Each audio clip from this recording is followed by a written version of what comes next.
Scout is still enjoying our summer cruising in the Med, but soon enough we're going to be crossing the Atlantic. I've done over 30,000 nautical miles sailing at this point, and the vast majority of those have been out in the open blue water. But I can still remember the intimidation factor of setting out to cross an ocean for the first time. As such, I thought I would take you all through what I think about in terms of how to take the boat across an ocean and keep the crew safe while doing it.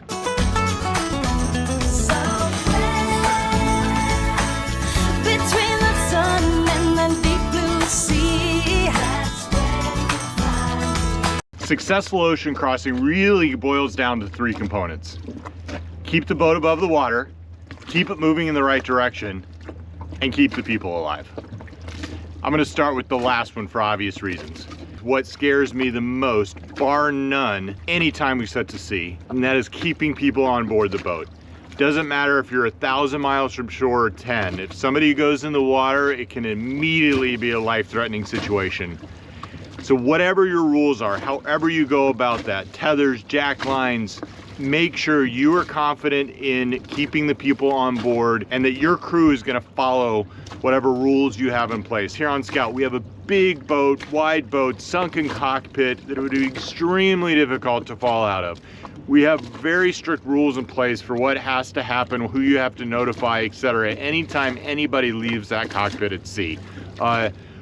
Different boats have different situations. Whatever yours is, make sure you are very confident in keeping all crew members aboard the boat. Another important part of keeping people alive is giving them food and water. Food's not too difficult. You just got to make sure you have enough calories on board. Obviously, a balanced diet is great, but in terms of survivals, dry goods will do. We've got two different ways to cook them, both electric or propane. Water. We have a water maker on Scout, but I'm not going to rely upon it to make sure that we have enough water to drink. So, if a human needs 2 to 3 liters of water a day, let's round that up to 4. We've got 4 humans on Scout, so that's 16 liters a day. The trip should take a little over 3 weeks, so that's a bit over 300 liters that we would need just to drink. We have the capacity on Scout to hold about 800 liters, so what I'm going to do is make sure that I have way more than our drinking requirements for the entire journey on board at all times. So if the water maker fails, it doesn't mean we don't have enough drinking water. So unless you're going to carry spares for everything with your water maker, really the best practice is still to have enough water on board to make the entire journey.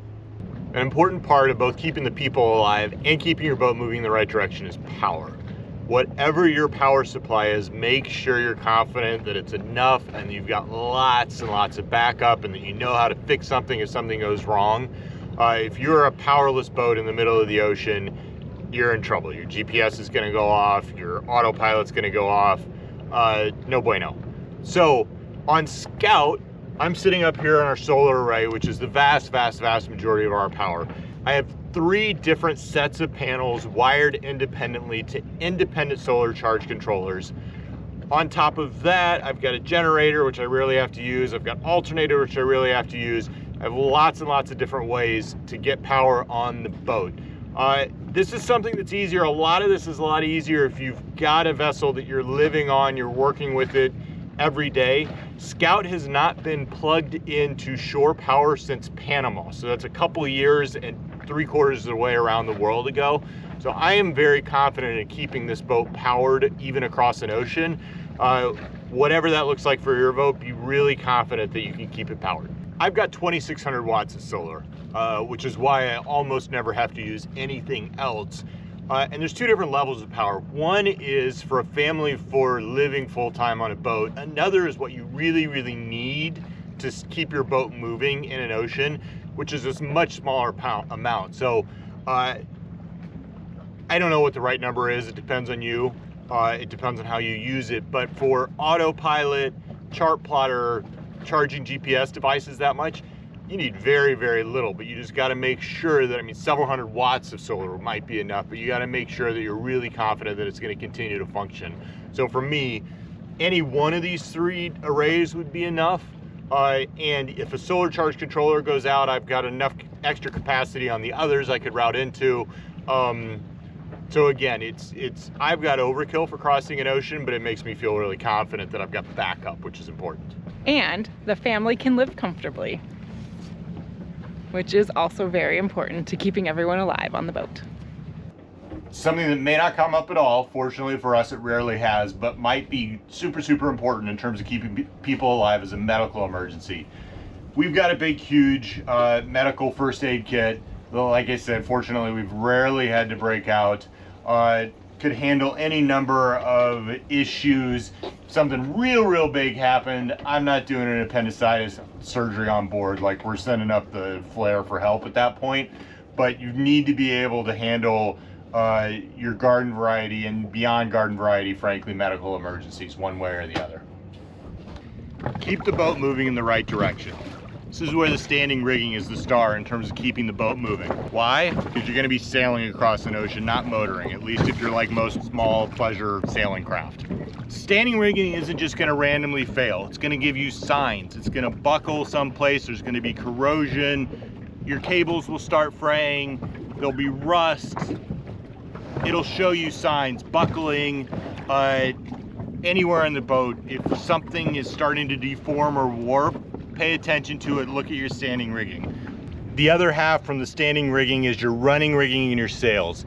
There you just want to have spares and the ability to fix what you can. So I've got spare lines for everything, and then I've got 3 nylon head sails, a couple of polyester head sails, and then the main. I've got the ability to patch sails. I've got a sewing machine with thread that I could re-sew sails if I really needed to. So have redundancy in your sails. All right, now that you're confident that the boat's gonna keep moving, you need to keep moving it in the right direction. That's your rudders, having an emergency tiller where you connect to the rudders manually, making sure your steering cable's in good order, inspect that. You don't want to hand steer the whole way, so make sure your autopilot's in good working order. Autopilots have gotten a lot more reliable over the years, but I would still recommend having a spare. Scout does. In terms of knowing where you are, GPS, you've probably got a handful, if not more, GPS instruments on board, so it's unlikely that all of them are going to fail, but you do want to be confident that you can make sure you know where you're at, as well as heading in the right direction. All right, everyone's favorite, Nate in the engine room. Engines are a surprisingly unimportant part of crossing an ocean, in my opinion. Why? You simply don't have the range to motor the whole way. Sure, top up on fuel. It's great to motor through the doldrums, but honestly, you're gonna have to sail from point A to point B. Yes, I have spare oil, spare filters, spare impellers, you name it, coolant. I can service the engine, keep it going. On a catamaran, it's nice that I've got 2, so my engines will be serviced and ready to go before I leave, but it is not the mission critical system to getting me across the ocean. Keeping the boat afloat. Not sexy, but critical, and that's with the scary stuff that happens below the floorboards here. Know every place that water can get on your boat, particularly underwater through hulls. Check and make sure that you can close each one of those. Sometimes the handles freeze up. And then know where to get water off the boat, how you do it, both manually and electric. Scout has 3 different independent compartments in each hull. Each one of those has an electric bilge that I can turn on. If that fails, I've got a roving electric bilge that I've had to use that I can deploy anywhere on the boat. If that fails, I've got manual bilge pumps that I can use. Make sure all of that is in working order and that you're comfortable deploying it when the moment may come. You don't want to be figuring out that gear in the emergency. When I set out, this was something that worried me, like, oh, what if I start taking on water? Well, if you really understand the different pieces of your boat and what can go wrong, that shouldn't happen. It's way less of a concern for me these days, but I check my systems every time before I leave. Be prepared for if something unexpected happens. One of the ways is if you have to reach out for help. Got the VHF, send out a mayday, turn on the distress button here. Limited range, but everybody should be listening to channel 16 if they're nearby. Starlink. I know it's new, the old salts, may scoff, but you can send out your position and situation to a lot of vessels, people very quickly over Starlink. We've got a Garmin.